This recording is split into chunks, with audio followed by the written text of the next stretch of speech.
é o nosso Deus. Convido você a abrir a palavra do Senhor no Salmo de número 119. Uma breve explanação aqui dentro de um texto muito conhecido, Salmo 119, verso de número 105. Vamos ler junto?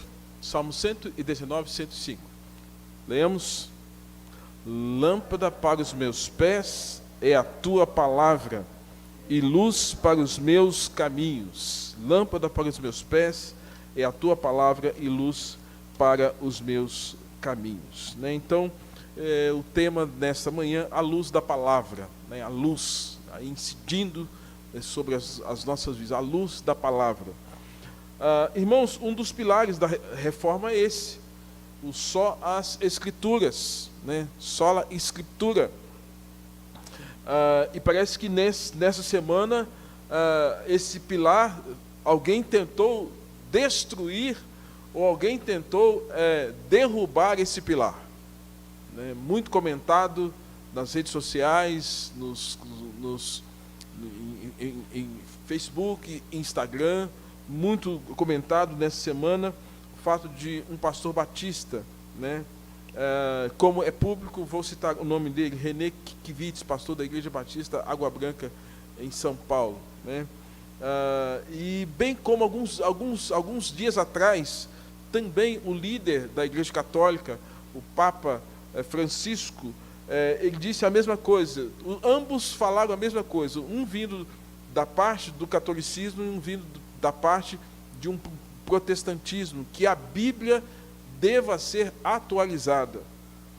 E nessa fala, os dois defendem que tem coisas na Bíblia que não estão atualizadas com o nosso tempo, que tem coisas na Bíblia que não estão atualizadas com a nossa época. A fala deles, irmãos, é no sentido de que ela não só precisa ser reinterpretada numa hermenêutica diferente do que até então temos feito, mas como ela tem que ser reescrita. Ou seja, eles defendem que a Bíblia tem que ser reescrita. Pensa comigo o seguinte: quem serão os novos escritores da Bíblia? Pensa aqui comigo. Eles defendem isso, tanto o Papa quanto o Ed René. Quem deve escrever?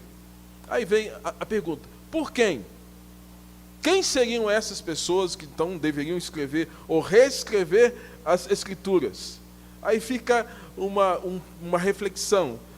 Deveriam os autores bíblicos, Moisés, Josué, Neemias, Paulo, Lucas, será que eles deveriam se reencarnar para voltar no corpo de alguém e reescrever a Bíblia? É isso que eles defendem? Será que deveria ser isso?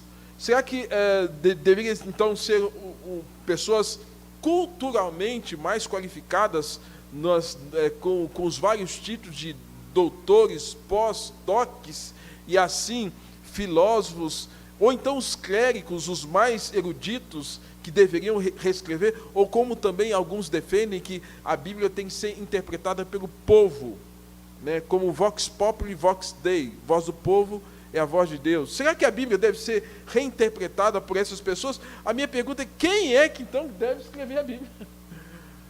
Se o Papa defende isso, e bem como o Ed René, e não só ele, mas por trás dele tem muita gente que está defendendo isso. Pergunto: você tem essa resposta para mim? Nós temos essa resposta? Quem seriam então esses que deveriam reescrever? Irmãos, então tal absurdo defendido pelos que já não creem na Bíblia como palavra de Deus, como para nós regra de fé e prática. Esses que defendem essa atualização da Bíblia, eles não são de hoje, são antigos. Eles são chamados de teólogos liberais. Eles defendem uma teologia liberal. Existem duas compreensões. Existe aqueles que são teólogos que defendem a linha de uma escola chamada escola gramatical. É o que a gente faz aqui, de abrir a Bíblia, entender o texto no grego, no hebraico, e tentar explanar, fazer uma exposição daquilo que está escrito e daquilo que já foi revelado. Essa é a linha que a maioria de nós defende.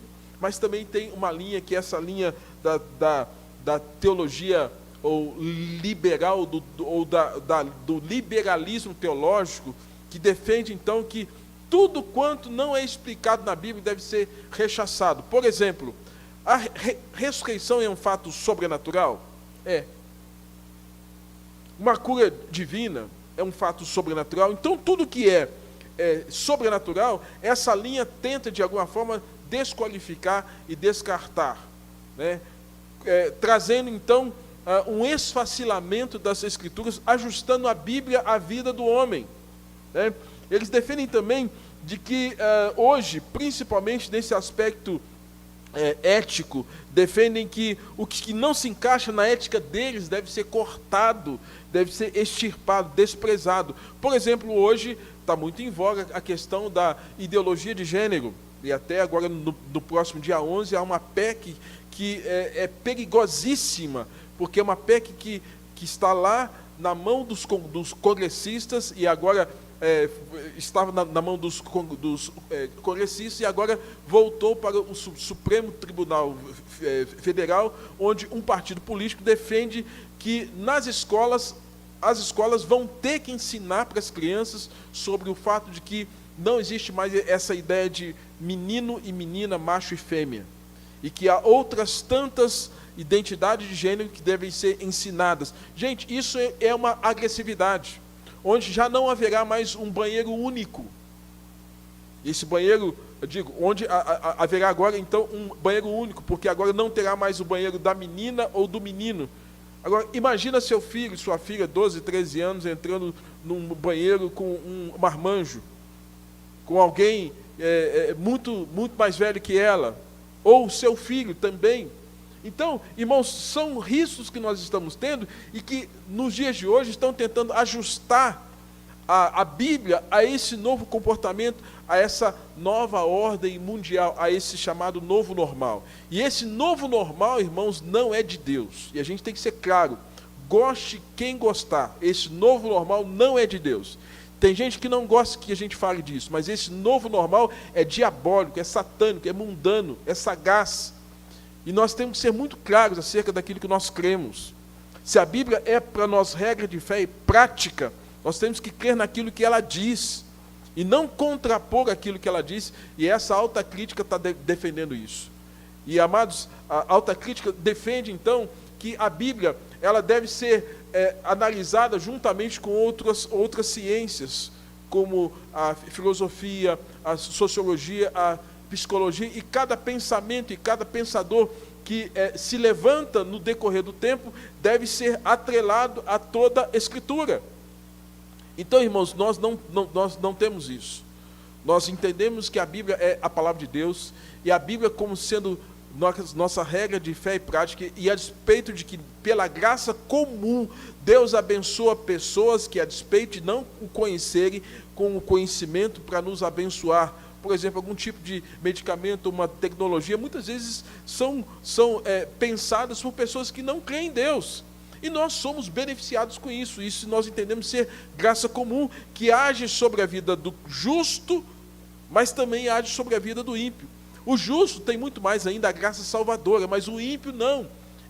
Ele tem a graça de Deus sobre ele, que permite viver, que permite pensar, que permite, pela inteligência, inclusive do ímpio, de trazer benefício para a sociedade. Mas o pensamento dele fica restrito ao pensamento dele, não contrapõe, não deve sobrepor as Escrituras Sagradas. A alta crítica coloca tudo no mesmo barco.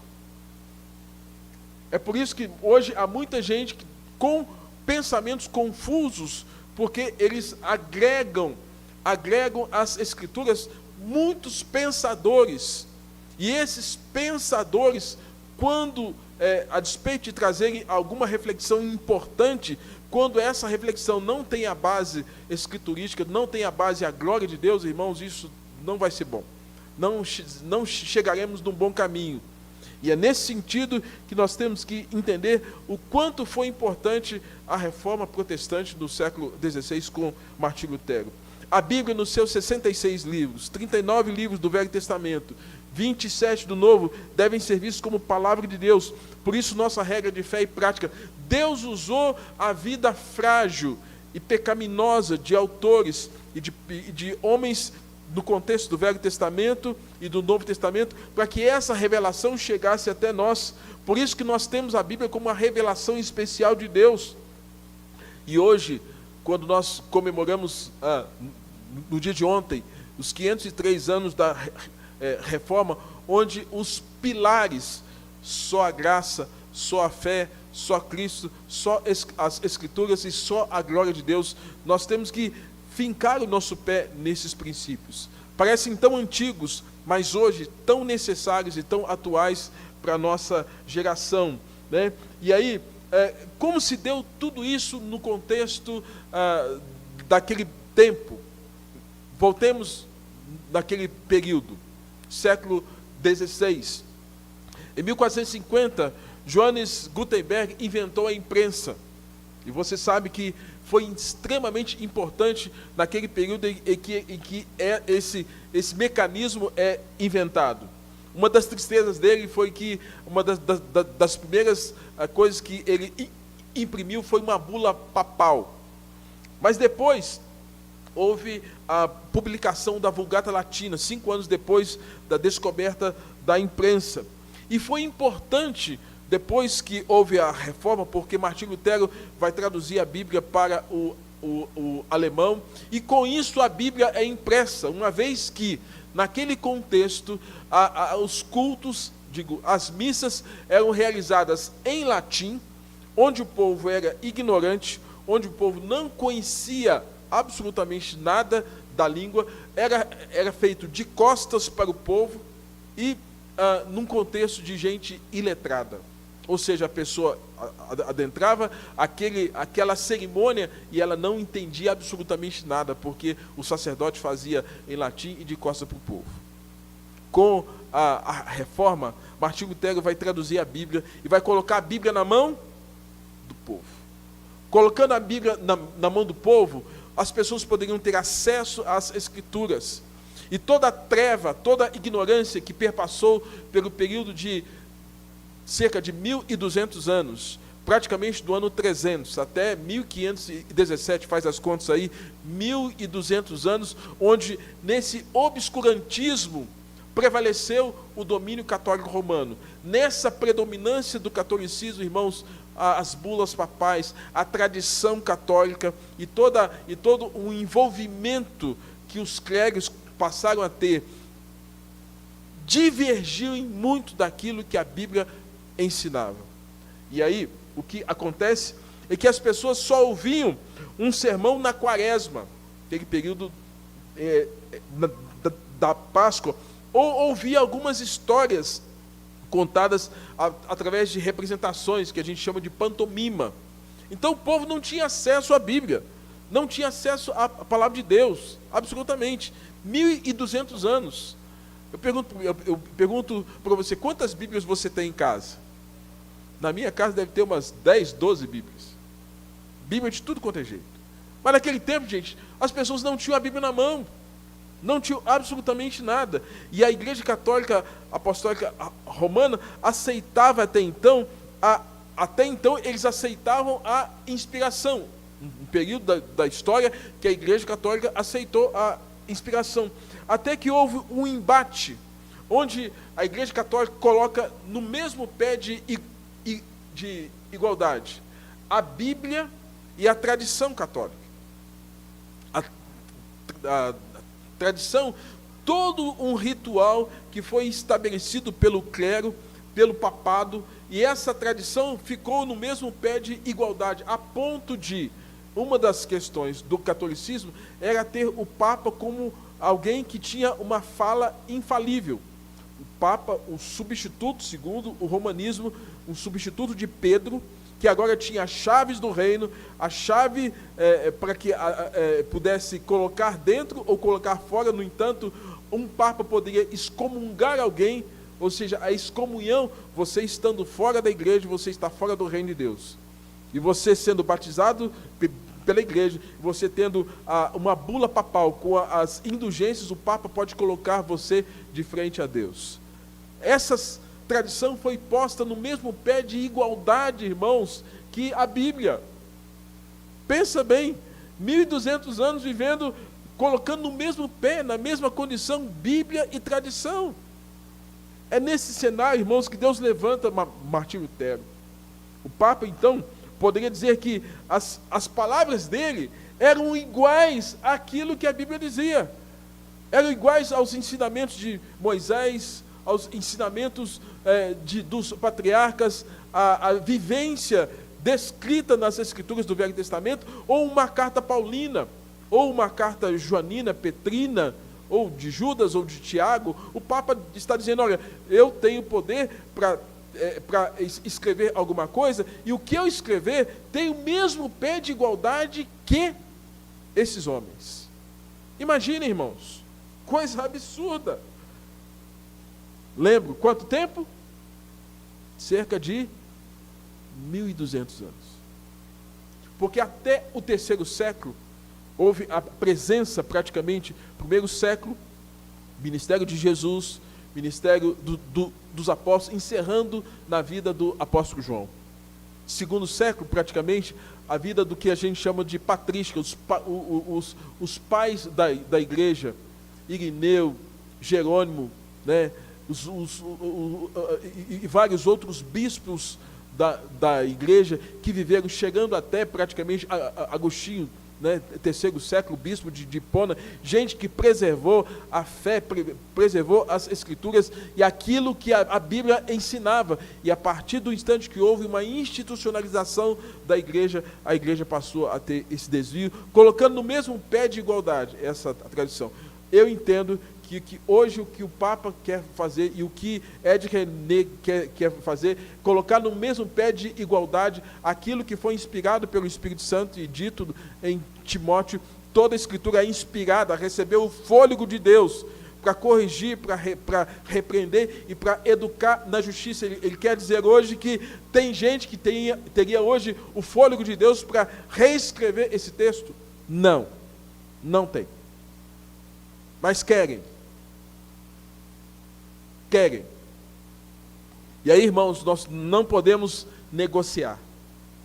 Você não pode negociar. E eu confesso que não negocio.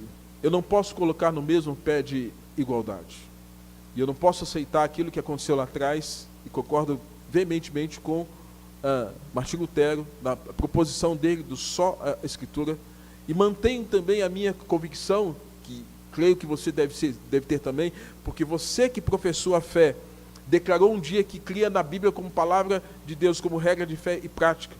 Você que foi chamado para servir a Deus de qualquer forma, também teve que declarar a sua fé. Presbítero, diácono, pastor, nós declaramos diante de Deus, diante da igreja, o quanto nós temos a confiança, e hoje querem de alguma forma fazer com que a gente abandone aquilo que foi redigido e foi inspirado pelo Espírito Santo de Deus.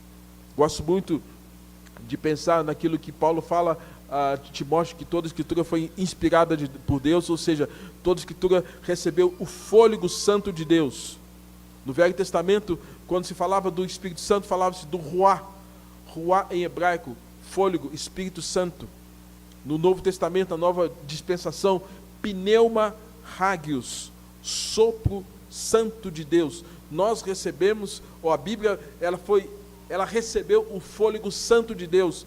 Essa inspiração não foi coisa da cabeça de homens, foi Deus trazendo uma narrativa que advém de uma ação soberana, poderosa do Espírito Santo, onde essas histórias vão nos ensinar acerca dos erros deles, dos acertos deles, mas da redenção que há em Cristo Jesus. Mas hoje querem de alguma forma mudar tudo isso. Por isso, queridos, nós temos que fincar o pé no sola Escritura. E Lutero defendeu só as Escrituras, e ele defende isso veementemente e condenou o fato de a Igreja Católica naquele tempo colocar no mesmo pé de igualdade a Bíblia com o quê? Com a tradição. Hoje eu diria que não seria a tradição. Eu diria que seria essa modernidade plural, essa modernidade sólida, fluida, líquida. Essa modernidade onde os valores foram postos todos, os absolutos foram todos postos de lado, e onde agora essa modernidade líquida precisa se ajustar à Bíblia. Então a Bíblia tem que mudar para se ajustar a essa modernidade líquida. Irmãos, não podemos aceitar isso.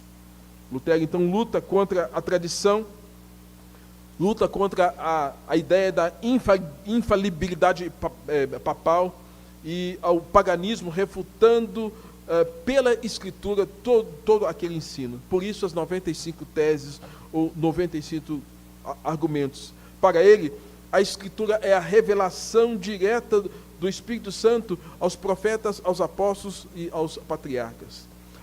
Para Lutero, a Bíblia não é um mero livro sombrio, mas uma revelação dada por Deus de verdades eternas. Me parece que alguns países, como no Japão, por conta do fato de que a Bíblia retrata muito a justiça de Deus e sangue sendo derramado por conta da justiça de Deus aplicado à vida de nações pagãs, eles até proíbem que a Bíblia esteja na mão de muitas pessoas. Alguns países defendem que a Bíblia fala muito de sangue, então não pode cair na mão das pessoas. Mas esquecem que a Bíblia fala do sangue precioso de Jesus, que foi derramado na terra para trazer perdão dos nossos pecados. Então a Bíblia não é um livro sombrio, a Bíblia não é esse livro escuro, de informações escusas. Não, a Bíblia é a palavra de Deus. E aí o salmista vai dizer no Salmos 119, verso 105, o quê? Podemos ler juntos? Ou recitar juntos? Lâmpada para os meus pés é a tua palavra e luz para os meus caminhos. A Bíblia é essa lâmpada, a Bíblia é essa luz que veio para clarear. Lutero escreveu o Catecismo Menor a fim de instruir as crianças sobre a Bíblia. Não sei se você sabia disso. O Catecismo, o Catecismo Menor foi escrito exatamente para que crianças pudessem ter instrução da Bíblia. Quando a Bíblia, então, é um livro sombrio. Se pelas Escrituras as crianças podem saber quem é Deus, saber das histórias bíblicas, e serem impactadas por essas histórias e serem transformadas por essas histórias.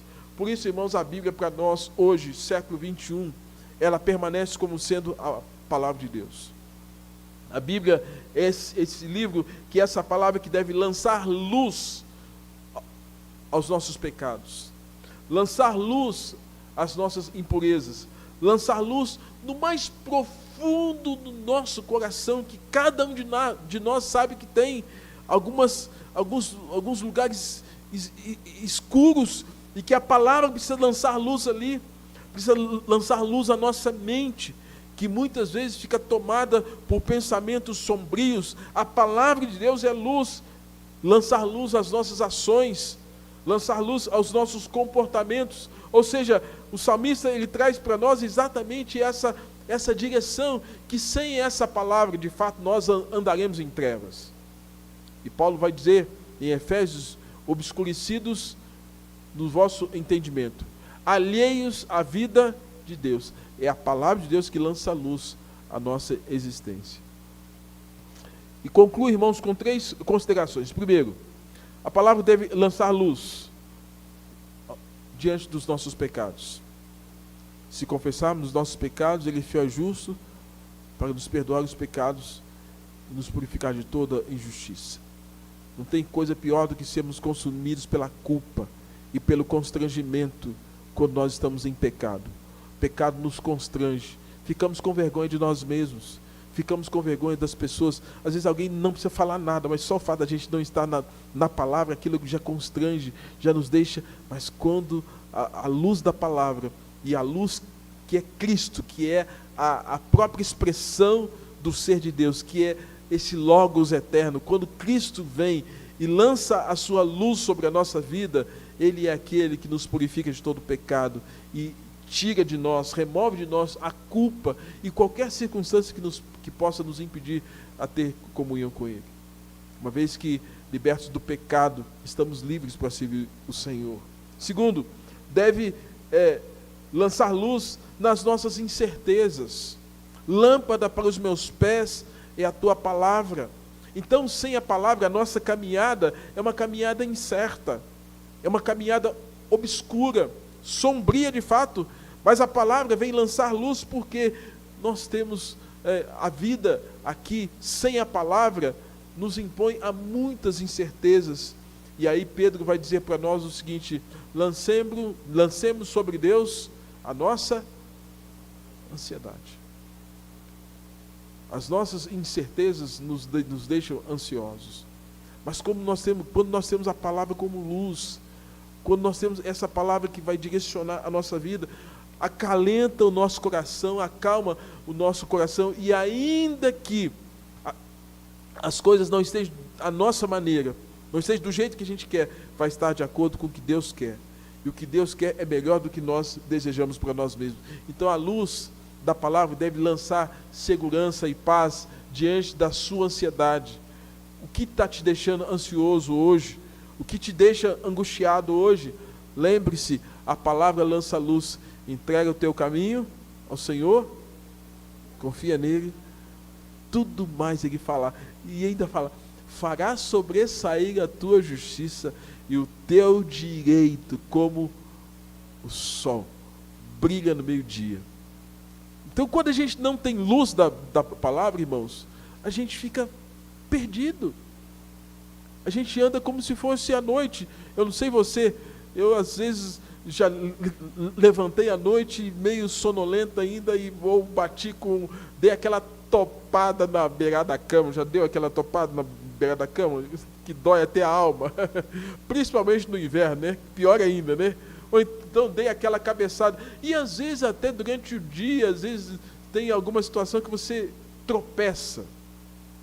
Irmãos, a palavra de Deus, ela precisa incidir sobre essas áreas da nossa vida, para que a gente não esteja tropeçando, não vivendo de tal forma como se estivéssemos na escuridão. Nós não fomos chamados para viver na escuridão, nós somos chamados para viver na luz. É por isso que o salmista traz essa mensagem para nós, que é lâmpada para a nossa caminhada, lâmpada para os nossos pés, para a condução da nossa vida, é luz para os nossos caminhos. Nós sabemos que está à nossa frente. O justo anda como a luz da aurora, que vai brilhando até ser dia perfeito. E terceiro, a palavra deve lançar luz aos nossos problemas. E quando Jesus se revela como luz, quando ele fala: eu sou a luz do mundo, e todo aquele que crê em mim não anda em trevas, né? Não anda em trevas, porque ele é a luz. Ele nos faz o convite: vinde a mim, todos vós que estáis cansados e sobrecarregados, e eu vos aliviarei. Tomai sobre vós o meu jugo e aprendei de mim, que sou manso e humilde de coração, e vocês vão encontrar descanso para a alma. Jesus quer lançar luz aos nossos problemas, porque quando nossos problemas não têm a luz do Senhor, nós tentamos resolver os nossos problemas à nossa maneira, do nosso jeito, e isso não é bom, porque tomamos decisões tal qual, de maneira implícita, nós fazemos como a Igreja Católica que diz: a tradição é melhor do que, ou tão irrelevante quanto a palavra, como esses teólogos liberais que dizem: olha, nós temos outras ciências que são melhores do que a Bíblia. É o mesmo que você dizer: a minha decisão é melhor que a decisão, melhor que a decisão do próprio Deus. E amados, nossa decisão nunca vai ser melhor que a de Deus. Se nós não morrermos para o nosso pecado, não morrermos para nós mesmos, nós estaremos tomando decisões erradas. O homem traça o seu próprio caminho, mas é o Senhor quem lhe dirige os passos. E é nesse sentido que a palavra tem que trazer luz para as questões da nossa vida, os nossos problemas. Então, luz aos nossos pecados, luz à nossa ansiedade, luz aos nossos problemas. Entendo que na prática, se a gente pensar no modelo prático de vida cristã, a palavra de Deus deve ser essa luz que deve sempre resplandecer sobre nós. E aí Jesus vai dizer para nós o seguinte, que quando nós andamos na luz, nós andamos com Ele. E aí, se andarmos com Ele, Ele vai nos ensinar: vós sois a luz do mundo. andamos com aquele que é luz, nós vamos irradiar a luz. Irradiar a luz é irradiar o nosso testemunho, não de acordo com as filosofias do tempo presente, mas de acordo com a palavra do Senhor. Paulo diz em 2 Coríntios capítulo 2, verso 4 e 5, ele fala assim, que as armas da nossa milícia, da nossa luta, não são carnais, tal qual ele vai falar em Efésios capítulo 6, verso 10, que a nossa luta não é contra o sangue e a carne. Paulo vai dizer que a nossa luta não são carnais, mas são poderosas em Deus para destruir fortalezas e anular sofismas.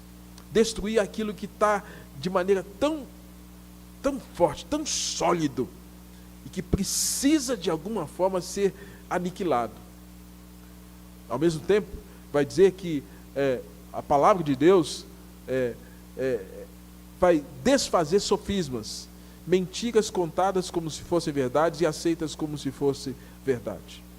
Você se lembra que a premissa da reforma foi Romanos capítulo 16, capítulo 1, verso 16, que diz o quê? O justo... Gente, presta atenção. O único versículo destruiu,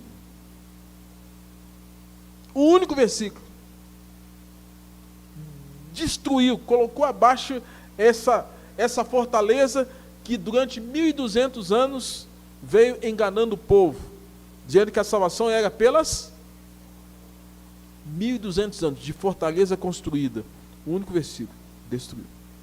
O único versículo trouxe luz e trouxe verdade, tirou da mentira aqueles que, tal qual Lutero, achava que a salvação era pelas obras, e que viveu angustiado. Martinho Lutero vivia atormentado. Estava lendo um livro, uma biografia dele, e dizia que a expressão do autor é que Martinho Lutero era um neurótico, vivendo com uma neurose, e a neurose dele era que ele precisava fazer coisas para que ele pudesse ser aceito por Deus, porque se ele não fizesse coisas para ser aceito por Deus, Deus não o aceitaria. E quantos neuróticos nos dias de hoje nós temos? O único versículo destruiu a fortaleza e tirou naquele tempo gente do engano, e nos dias de hoje também. Aí Paulo vai dizer que então que a arma que a gente tem não é essa arma que mata o corpo, não é uma arma carnal, mas a nossa arma, ela é poderosa em Deus para destruir sofismas e fortalezas, anulando esses sofismas e levando cativo, levando preso toda pessoa presa ao pensamento de Cristo. Então Paulo está dizendo assim, que nós temos que nos apegar à palavra. Irmãos, eu quero incitar os irmãos a lerem a Bíblia, a lerem mais as Escrituras, a buscarem mais esse conhecimento da palavra do Senhor. Eu louvo a Deus, me permita fazer aqui algumas informações. A Elisete sempre manda para mim, pastor, esse texto aqui, como é que é? Aí quando eu posso, o que eu faço? Respondo para ela. Ela está lendo a Bíblia e tem dúvidas. Pastor, esse texto aqui, eu tenho que responder para ela o que fala Apocalipse 6 e 7. Depois eu te respondo. Sinal que está o quê? Tem gente que tem dúvida, incerteza, não busca, não lê, não conhece, e vai permanecer em trevas. E a despeito de você ser um crente, se você não conhecer a Bíblia, você não tem alimento. Uma das coisas que nós informamos ontem é que Agostinho diz o seguinte, o justo, ele tem Deus como pai, e tem a igreja como mãe. E o que uma mãe faz com os seus filhos? Alimenta. De onde vem esse alimento? Igreja. E o que a igreja mais faz? Prega. Prega o quê? A palavra. Então, se você tem Deus como pai, você tem que ter a igreja como mãe. E essa mãe, e cumpre a mim e aos que sobem ao púlpito, vêm aqui pregar, sermos fiéis a esse texto. Mas é importante também que, dentro desse princípio, você, como crente, traga no coração a busca desse alimento diário. E se tiver dúvida, pastores, mestres, evangelistas, para esclarecer, orientar, E é por isso que nós somos chamados, e Deus capacita pessoas com dons exatamente para isso. E é nesse sentido, irmãos, que Paulo está dizendo que quando nós vivemos isso, nosso pensamento é cativo à presença do Senhor, né? Lutero chega a dizer, quando confrontado pelo Papa, para que ele pudesse negar tudo aquilo que ele havia escrito, depois daquele período em que ele afixa as 95 teses, muita coisa acontece depois disso.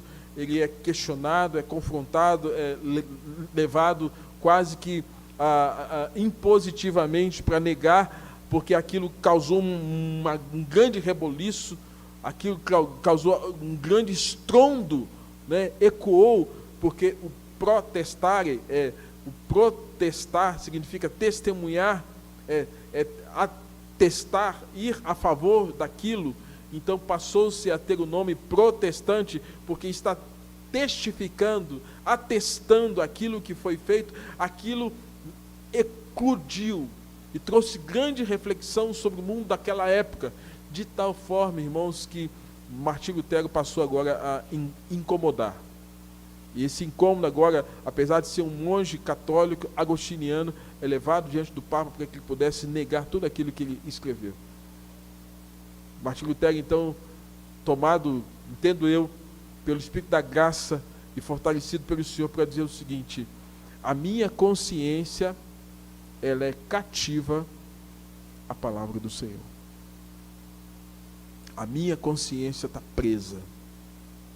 Lembra lá que Paulo vai dizer assim que